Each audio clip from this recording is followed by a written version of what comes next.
Le simple récit de la manière dont Jésus guérit le paralytique du réservoir de Bethesda peut nous aider à comprendre comment il faut croire en lui pour obtenir le pardon des péchés. Considérons cette histoire. Jean 20, 31. Ce pauvre malade était impotent. Il n'avait pas fait usage de ses jambes depuis 38 ans. Cependant, Jésus lui dit, « Lève-toi, prends ton lit et marche. » Jean 5, 1, 9. Le malade aurait pu dire, « Seigneur, si tu veux me guérir, j'obéirai à ta parole. » Mais non, il crut à la parole de Jésus. Il crut qu'il était guéri, et aussitôt il agit en conséquence. Il voulut marcher, et il marcha. Il obéit à l'ordre de Jésus. Et Dieu lui donne la force de marcher. Il fut guéri. Vous êtes pécheur. Vous ne pouvez faire propitiation pour vos péchés passés. Vous ne pouvez changer votre cœur et le sanctifier. Mais Dieu promet de faire tout cela pour vous par Jésus-Christ.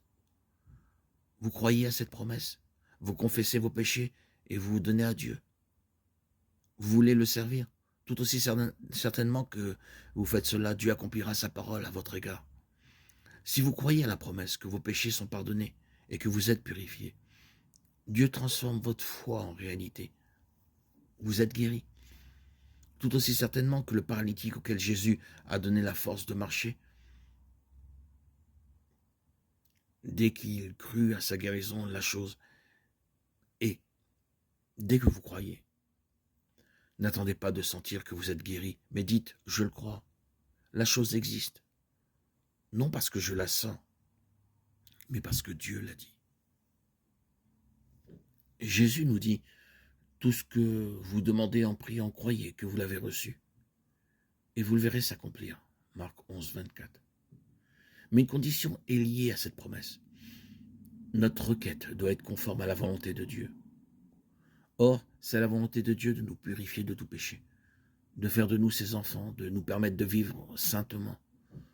Nous pouvons donc demander ces grâces, croire que nous les recevons et remercier Dieu de nous les avoir accordées.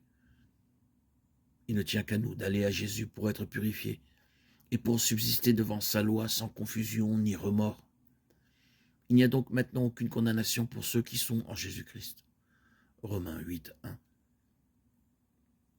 Dès cet instant, vous ne vous appartenez plus.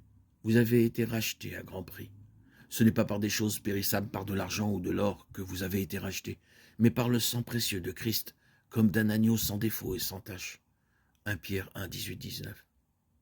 Par ce simple acte de foi en Dieu, le Saint-Esprit vous a engendré à une vie nouvelle.